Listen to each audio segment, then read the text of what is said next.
Bienvenidos y bienvenidas a esta transmisión, a este programa que tenemos titulado Los secretos del cielo para una vida práctica desde el Ministerio Evangelio del Reino. En esta tarde transmitimos un mensaje, una enseñanza, una reflexión que está relacionado con la porción que estudiamos esta semana de la Torá. Secretos del Nuevo Testamento de la porción semanal. Bueno, hay una dinámica dentro del pueblo de Israel que es estudiar la Torá por porción semanal. Y, y bueno, esta semana pasamos a la porción número 26 de 54 porciones que estudiamos durante todo un año. La porción de esta semana lleva por título Shemini. ¿Ya? La porción Shemini en hebreo se traduce al español como el octavo. ¿Ok? Hablando del octavo día y principalmente de un evento que históricamente se dio en los relatos bíblicos, vemos como en el octavo día, después de haber consagrado el santuario, después de haber consagrado el tabernáculo, ocurrieron ciertos eventos en la congregación de Israel y sobre todo en el aspecto sacerdotal. Entonces, pero más allá de la historia, más allá del relato textual, todo esto para nosotros son conceptos espirituales, ¿ok? Que van más allá de lo histórico, asuntos simbólicos, de lo que está más allá. De hecho, la palabra Shemini, todo esto la porción la encontramos en el libro de Levítico, ya del capítulo 9 hasta el capítulo 11, nosotros encontramos esta porción. Eh, es una de las porciones con más profundas revelaciones espirituales y Shemini está relacionado con el octavo día, ¿ya? El número 8. Es importante porque la Torá también tiene numerología, ¿ya? La Kabbalah descifra esa numerología, los secretos del cielo descifran esa numerología eh, que está relacionado con la sincronicidad, ¿ok? Divina. ¿Ya? Más allá de ello, el número 8 es el número que está más allá de lo organizado, más allá de los límites. El número 8 nos habla sobre lo sobrenatural. El número 8 nos habla sobre el concepto de infinito. Ya, de hecho, tú tumbas el número 8 y te queda el símbolo de infinito. ¿Ya? Entonces, porque el universo tiene su sincronicidad, el universo tiene su algoritmo, el universo tiene su dinámica, ¿ok? Pero eh, la Torá es un manual de instrucción que nos lleva más arriba o más allá de toda esta dinámica sincronizada y energética del universo. Entonces, Shemini nos habla del octavo día, ¿ya? Es un símbolo cabalístico, es un símbolo espiritual de lo que está más allá de la naturaleza, por encima del número 7, que representa el ciclo natural, ¿ya? Entonces, aquí se abre un puente muy potente también con enseñanzas del Nuevo Testamento cuando son leídas desde el Sod, cuando son leídas desde el secreto, desde el misterio, desde la revelación y no desde el texto literal. ¿Ok? Entonces, el octavo día nos habla de nacer a una realidad sobrenatural. La Torá en el libro de Levítico, capítulo 9, verso 24, nos dice, y salió fuego delante de Hashem, y salió fuego delante de Dios, y consumió el holocausto. ¿Ya? Ese es un texto de base. Y salió fuego delante de Hashem, salió fuego delante del Creador, fuego delante de Dios, y consumió el holocausto. ¿De qué nos habla esto? Bien, primero que el octavo día está relacionado dentro de los conceptos del árbol de la vida como la sefirá de Binah, ¿ok? Algo que va más allá del número 7, de lo estructurado, y y representa de hecho salir. El octavo día nos lleva a la idea de salir del ego estructurado, salir de estas 7 dimensiones y de hecho dentro de este proceso de conteo del Homer, nosotros vamos evolucionando, ¿ok? Vamos en un proceso evolutivo hasta poder llegar a un nivel de comprensión, ¿ok? Que va más allá de la sincronicidad universal. Entonces, Vina, el octavo día, ¿ok? Nos lleva a la idea de salir del ego, ¿ok? Y del ego, pero de ese ego que influencia nuestras emociones. Porque el número 7, que es el trabajo consciente, integral que estamos haciendo del conteo del Homer, nos habla del trabajo emocional consciente que estamos realizando durante 49 días.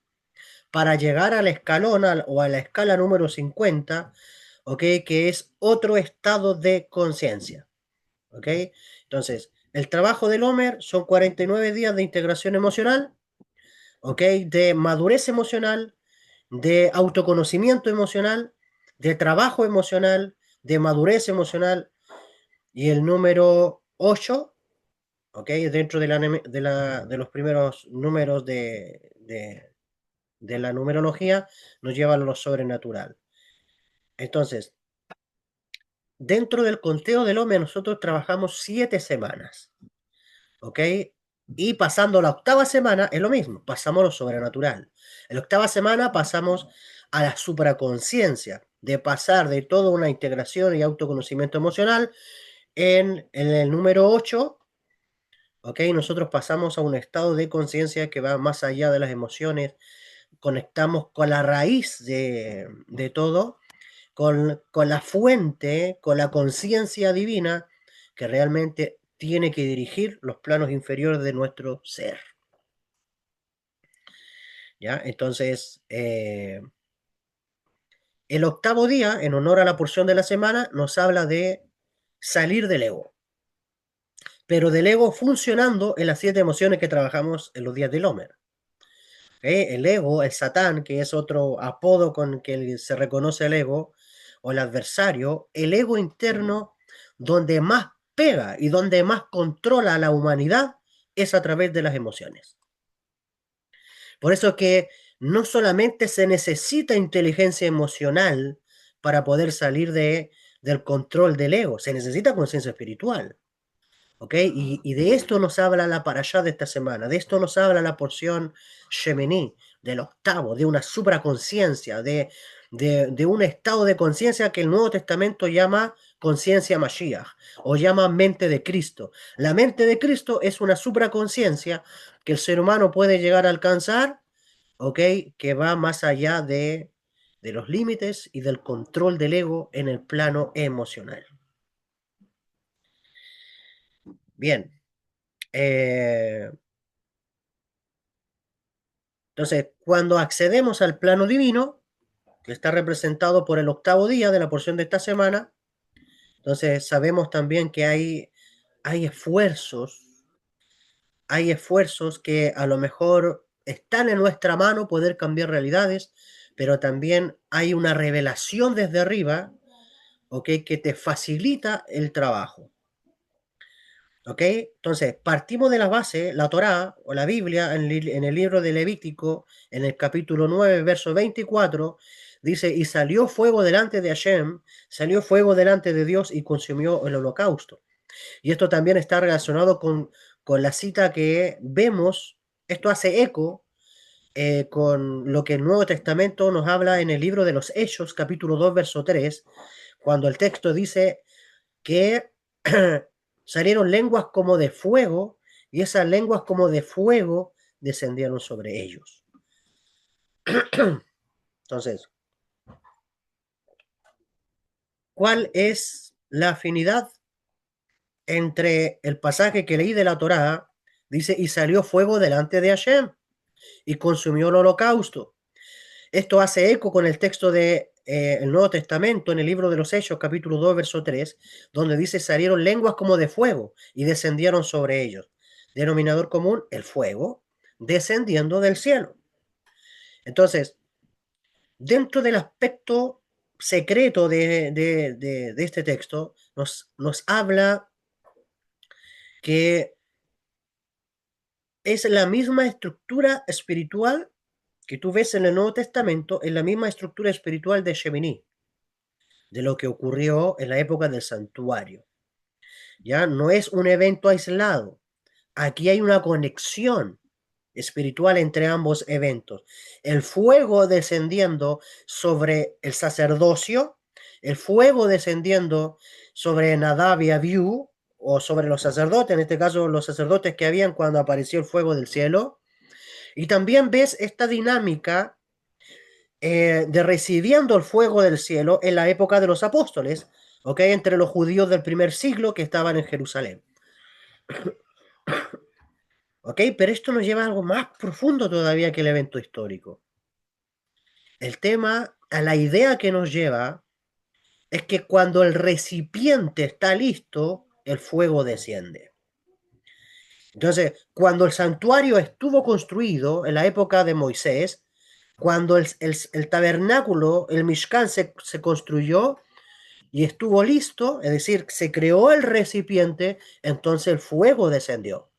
Entonces, cuando los discípulos de Rabí Yeshua crearon el recipiente después de la muerte y ascensión de Rabí Yeshua en el primer siglo, durante esos días del Homer que ellos trabajaron, esos 49 días que los apóstoles estuvieron trabajando hasta llegar hasta Shavuot, la fiesta de Pentecostés. Entonces, cuando ellos terminaron de construir su recipiente interior, entonces el fuego descendió sobre ellos. Si usted fija, estos misterios, esto no lo encuentras en cualquier parte. Es decir, eh, los secretos del cielo nos llevan a conectar, realmente no están alejados de la Torah porque es la revelación de la Torah. Entonces, pero hay asuntos que nosotros tenemos que observar con el lente de la conciencia, con el lente del alma. Entonces, Shemini nos lleva a la idea que así como desciende fuego, pero no descendió fuego sobre algo que no estaba construido. Es decir, la luz desciende sobre la vasija. Nosotros acá en el Nuevo Testamento vemos cómo los apóstoles tuvieron un proceso de preparación, de integración, porque este tema del conteo del hombre, aparte que ellos estaban en Jerusalén en los días del templo, en donde la Shejinah, en donde el flujo divino era más potente que en nuestros días. Entonces, hubo, hubo una preparación, hubo una dinámica para que ellos sean dignos de poder vivir un fuego, de poder vivir un Shavuot, ok, lleno de luz y de manifestación. Pero ellos tuvieron que crear la vasija. ¿Ok? Entonces, cuando el recipiente está listo, entonces vemos que el fuego desciende. ¿Ya? Entonces, y esto también nos conecta con la idea de que hay momentos en que tú y yo debemos de dejar espacio para que la luz descienda. ¿Ok? Hay momentos donde ya hemos construido, hemos ya creado la vasija, el recipiente, y tenemos que dejar de que la luz también descienda. ¿Ya? Y esto a veces pasa cuando te vuelves al extremadamente estructural.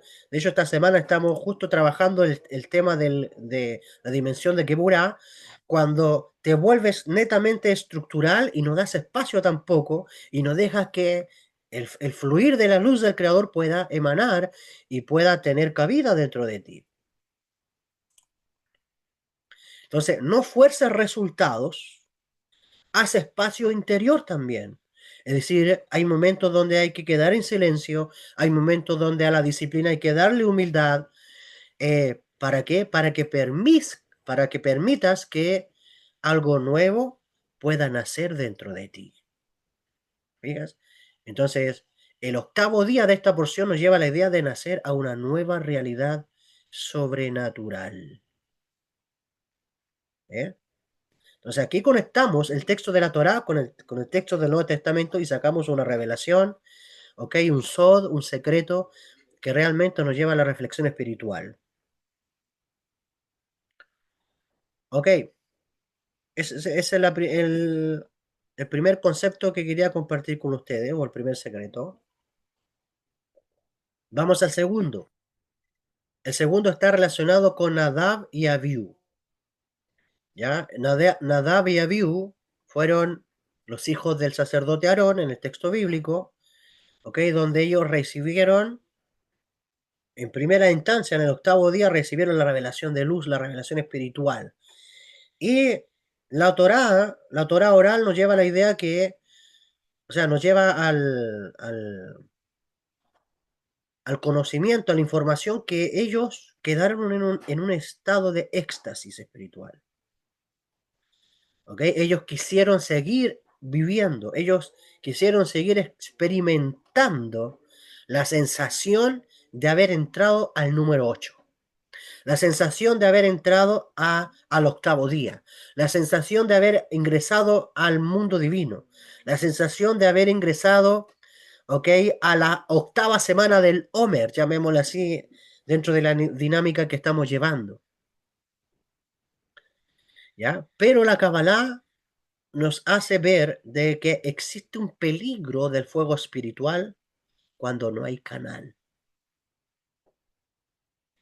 Levítico capítulo 10, verso 11, nos dice, ofrecieron fuego extraño. Los hijos de Aarón ofrecieron fuego extraño que él no había ordenado. ¿Ok? Ellos tenían luz, pero no había vasija. Ellos tenían luz, pero no tenían geburá, no tenían límites. ¿Ok? Ellos no acogieron la luz. Ellos querían que la luz se desbordara. ¿Ok? Vamos a vivir una nueva experiencia. Y ofrecieron, dice, fuego, es decir, intentaron manipular, ¿ok?, el software divino. Intentaron manipular el programa divino sin primero haber creado la vasija, sin primero haber contenido la luz, ¿ok?, que habían recibido. Entonces, imagínate llenarte de luz y no integrar. Imagínate llenarte tu luz y tienes una sed insaciable de querer luz y no aplicas a tu vida. Y no das estructura, no haces que esa luz pueda, pueda reprogramarte por dentro, que esa luz pueda expandir tu conciencia, pueda expandir tu vasija. Y al final llegue a lo mismo. O sea, aquí, al nivel de conciencia, al nivel de vasija, el nivel de luz que el Creador nos da. ¿Ok? Es como tener una biblioteca llena de libros y nunca comienzas con un libro a leer. O sea, ¿cuál es la idea? La idea es que la luz vaya teniendo recipiente, que la luz vaya teniendo vasija. Tú le vas dando forma, tú le vas dando cabida. ¿Ok? Es cuando adquiriste un conocimiento y realmente te sentaste a integrarlo. Te sentaste a observar la luz, ¿ok?, y a relacionarlo con tu proceso de vida. Tiene la capacidad y la humildad para decir si realmente esto tengo que transformar en mí, esto tengo que integrar en mí, esto tengo que madurar. Entonces, porque así funciona esta dinámica. Entonces, Nadab y Abiú, ellos tenían luz, pero sin geburá, sin límites, sin estructura. Entonces, en términos de el arizal, tenemos mucha luz, pero poco recipiente. Y cuando se da mucha luz y poco recipiente, ocurre el mismo evento que ocurrió en el origen de todos los tiempos, que la Kabbalah le llama Shevirat Akelim, la ruptura de la vasija, o el Big Bang, como lo llama la ciencia. El Big Bang, el Big Bang, que lo que es mucha luz y poco recipiente. Cuando hay destello, cuando hay ruptura, cuando se rompe la vasija, ¿ok?, es cuando no hay afinidad entre la luz y el recipiente. ¿Ok? Y tú puedes decirme, ¿y cómo esto se relaciona con algo del Nuevo Testamento? Claro que sí. En Mateo capítulo 7, verso 22, hay una dinámica que se da cuando los discípulos de Rabí Yeshua regresan y le dicen al Rebe, le dicen al Rabí, en tu nombre hicimos milagros. ¿De acuerdo de ese texto? Llegan los discípulos, en tu nombre hicimos milagros. ¿Ok? Los discípulos, los discípulos de Rabí Yeshua, ellos percibieron cómo la luz le era favorable. La luz nos lleva a hacer milagros. La luz, es decir, los discípulos estaban en la sensación del octavo día. Los discípulos de Rabí Yeshua entraron a lo sobrenatural. En tu nombre, ok, hicimos milagros. La dimensión de los milagros es del octavo día, es de Shemini. En tu nombre entramos al octavo día. En tu nombre entramos a lo sobrenatural. En tu nombre sobrepasamos los límites estructurales del universo. Ellos estaban felices porque entraron a Shemini. Ellos estaban felices porque ingresaron al octavo día. Ellos estaban felices porque pasaron la dimensión de las 7 semanas del Homer y ingresaron al octavo. ¿Ok? Pero eso es todo. O sea, eso es todo realmente lo que tenemos que pensar en cuanto a todo este ciclo evolutivo, emocional y estado de conciencia del alma. Es decir, poder llegar a la octava semana del Homer, poder llegar al día 50 de Binah. ¿Ok? Lo vimos también. Llega el fuego. ¿Ok? En la Parashá Shemini dice que vino el fuego cuando el recipiente, cuando el Mishkan, cuando el tabernáculo estaba construido. Apareció el fuego porque había recipiente. En el libro de los Hechos aparece el fuego del cielo y los discípulos de Rabí Yeshua y los judíos que estaban ya habían tenido la dinámica. Lee el libro de los Hechos capítulo 2 verso 1 y lo primero que te dice es cuando llegó el día de Pentecostés. Pero ¿qué es lo que es el día de Pentecostés? El día de Pentecostés es el trabajo desde Pesaj hasta esa fiesta que son 50 días de integración emocional, de trabajo, de conciencia emocional. Entonces, los apóstoles, los discípulos de Rabí Yeshua, los nazarenos, ellos crearon la vasija para poder recibir el fuego que luego descendió. Pero la Parashá Shemini nos lleva una idea. Si vamos a recibir el fuego, ¿para qué? Si vamos a recibir la luz de la Ein Sof, si vamos a recibir lo sobrenatural, ¿para qué? Para contenerlo, para desbordarlo, para morirnos, para romper la vasija. ¿Para qué vamos a recibir el fuego del octavo día? Entonces, de hecho, esta porción está muy conectado con el Homer, con los días del Homer, pero a la vez también hacia dónde nos dirigimos y qué es lo que vamos a lograr eh, con todo este proceso. Entonces, vienen los discípulos de Rabí Yeshua habiendo conectado con el octavo y le dicen al Rebe, en tu nombre hicimos milagros. ¿Sí? E incluso Rabí Yeshua dice que van a haber muchos que en la época mesiánica o en aquel día le dirán esto mismo, en tu nombre echamos fuera demonios, en tu nombre hicimos milagros. Y la respuesta que el Rebe da es no os conozco. ¿Qué significa no os conozco? Hay un aquí, hay un secreto. Y es que no basta tener experiencias espirituales. Deben estar esas experiencias alineadas con la rectificación de tu alma. Voy a repetir eso. No basta con tener experiencias espirituales, sino con que esas experiencias deben estar alineadas con tu rectificación. Nadab y Abiú, ellos tuvieron un éxtasis espiritual, tuvieron una experiencia sobrenatural cuando el fuego descendió sobre ellos. Pero ellos no estaban trabajados por dentro. ¿Ok? Ellos no estaban trabajados por dentro. Vemos en la época de los apóstoles donde ellos también recibieron el fuego del cielo, pero da la sensación que ellos sí estaban trabajados de alguna manera. Porque cuando Pedro se pone de pie a aclarar el evento que está ocurriendo, Pedro está haciendo conexión profética. Pedro está haciendo conexión profética. Dice, mire, ustedes que están en un bajo nivel de conciencia, en otras palabras, ustedes están interpretando que lo que está ocurriendo acá ¿ok? Es que ellos están borrachos, ellos están ebrios. Pero no, Pedro estaba en otro nivel de conciencia. Pedro dice, lo que ustedes están experimentando acá, lo que ustedes están viviendo y siendo expectantes, es una profecía que anunció el profeta Joel, que en estos días, ¿ok? Iba a haber influencia divina. Es decir, que en esos días vuestros hijos y vuestras hijas van a profetizar, los ancianos van a tener sueños, etcétera. Pedro estaba en otro nivel de conciencia. ¿Ok?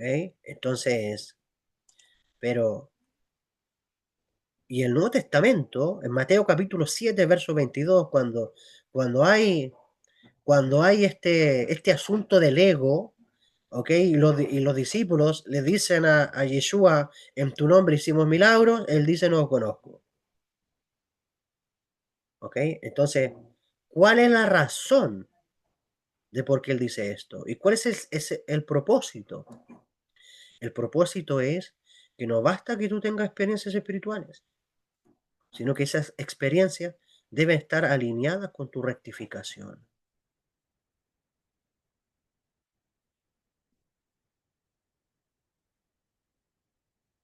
Entonces, no toda emoción es verdad. No toda intensidad viene de Dios o del Creador.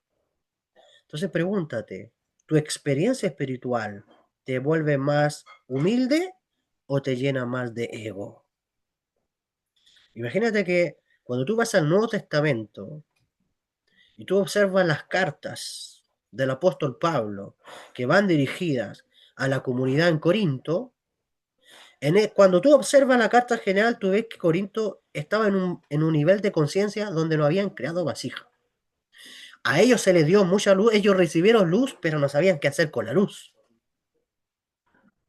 Pablo dice, ustedes son como niños, ustedes ya deberían ser maestros, pero ustedes son como niños.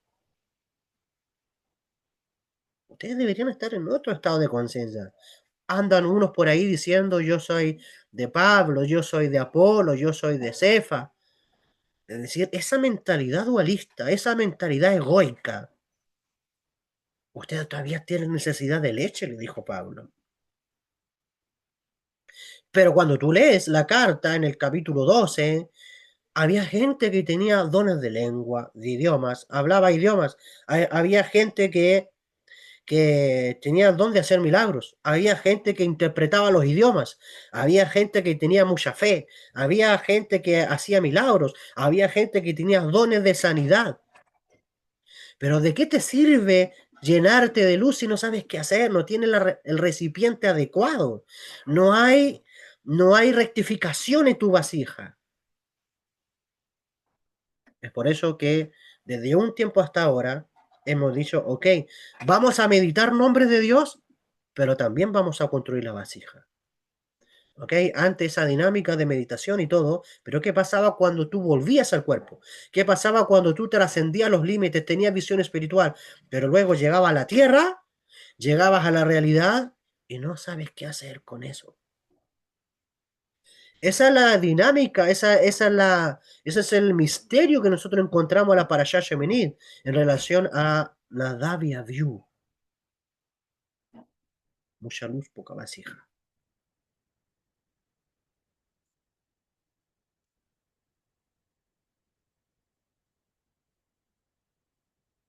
¿Ok? Entonces,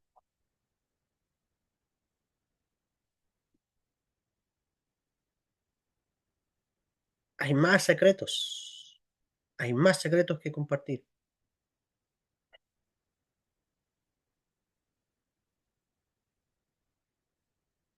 Me confirman si quieren uno más o llegamos hasta acá.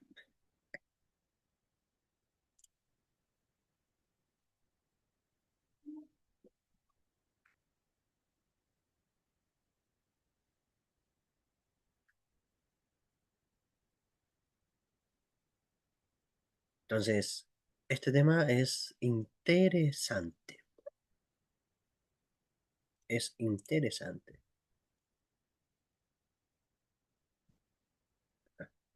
Varios más dicen por ahí.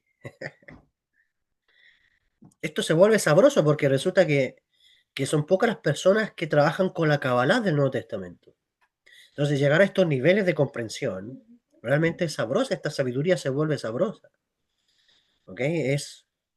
Es un, es una dinámica espectacular. Ya vamos a compartir entonces un secreto más. Recuerda esta porción semanal, ¿ok? Y el Nuevo Testamento, ¿ya?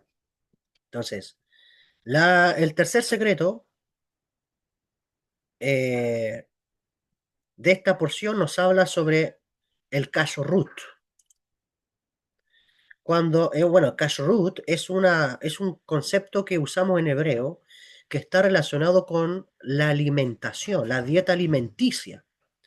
Ya la Torá revela y te da códigos de que no todos los animales son aptos para la alimentación. ¿Ok? No voy a entrar en la dinámica que aquí no, que es para judío, no es para judío, esa infantería ya no va con nosotros. El tema es que toda esta sabiduría nos lleva a la evolución.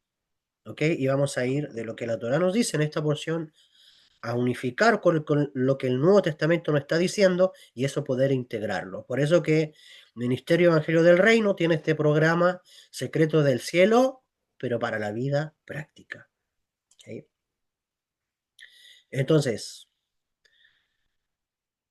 el Kashrut, ¿ok? El libro de Levítico en el capítulo 11, ¿ok? Nos habla sobre los animales puros versus impuros. ¿Ok? Los animales impuros y los animales puros. ¿Ok? Pero esto también tiene una dimensión espiritual que nos habla sobre el discernimiento espiritual interior. ¿Ok? Dentro del aspecto de cabalísticos, escúchame bien lo que te voy a decir. Los animales representan tipos de conciencia. Por ejemplo, la Torah nos habla de animales rumiantes, ¿ok? Entre eso está la vaquita, está el cordero.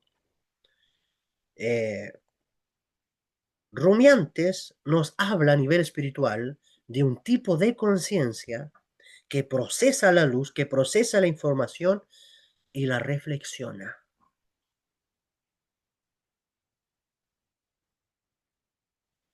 ¿Ok? También se da una cualidad en Levítico capítulo 11 de animales que tienen pezuña partida, pero no rumia, como en el caso del cerdo. A nivel espiritual, ¿qué tipo de conciencia es el cerdo? Cerdo, dice la Torah que tiene pezuña hendida, partida, pero el cerdo no rumia. A nivel espiritual, esto nos habla de apariencia externa correcta, pero el interior no transformado. Qué tremendo es esto. O sea, el cerdo representa un estado de conciencia en un ser humano que vive por la apariencia exterior, pero internamente no se transforma.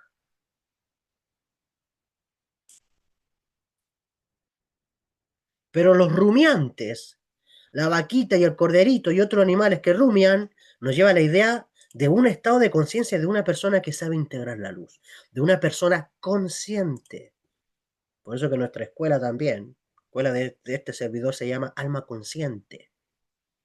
Es una persona que no la deja pasar, un alma despierta, un alma que integra los procesos, un alma que ve a Dios en todo, un alma que observa la dinámica universal, un alma que está conectado con el flujo divino, un alma que no vuelve atrás nunca, un alma que hace cambios transformadores en su vida. Eso representa en la Torah un animal que rumia, en un estado de conciencia, que está conectado con su yo interior y no vive de apariencias externas.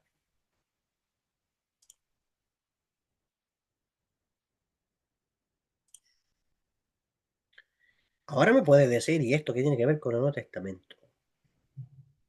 Esto que acabo de leer, esto que les acabo de decir sobre Levítico 11, que nos habla de animales puros versus impuros, hemos dicho que la Kabbalah representan estados de conciencia o tipos de conciencia.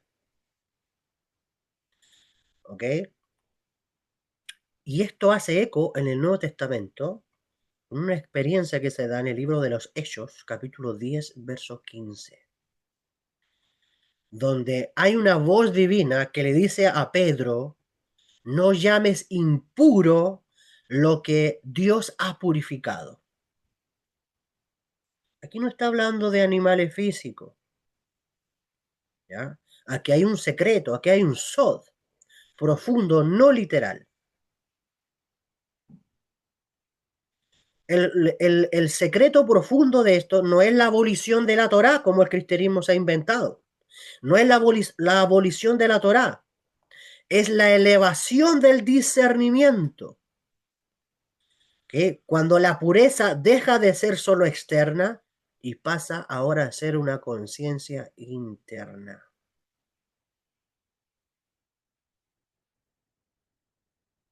Entonces, ¿qué cosas Dios ha purificado? No está hablando ni del cerdito, ni de las arañas, ni de los de murciélagos, o de los camarones, o de los mariscos. No, está hablando de un estado de conciencia. Esas cosas ya son carroñeras para la creación.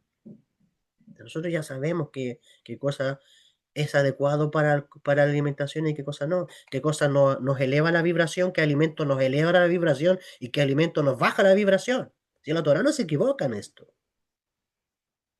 Pero eso ya es materia sabida. Vamos a lo que va más allá. Lo sabido ya es práctico en nosotros. ¿Ya? Si tú no lo practicas, ya es porque realmente no has entendido. ¿Ok?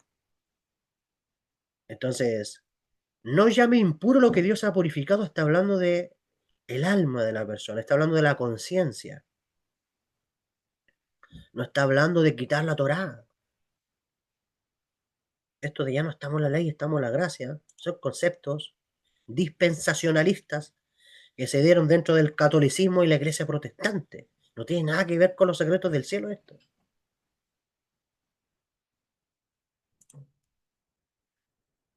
Entonces, eh, dentro de lo aplicativo, ¿ok? Nos lleva a la idea que antes de consumir algo a nivel espiritual, puede ser consumo de contenido, antes de ponerte en relaciones, antes de consumir ideas, antes de consumir conocimiento, antes de consumir, no sé, videos, lo que sea, pregúntate, ¿esto que voy a consumir lo estoy procesando o solo lo estoy tragando? ¿Esto que voy a consumir a nivel espiritual eleva mi alma o la densifica?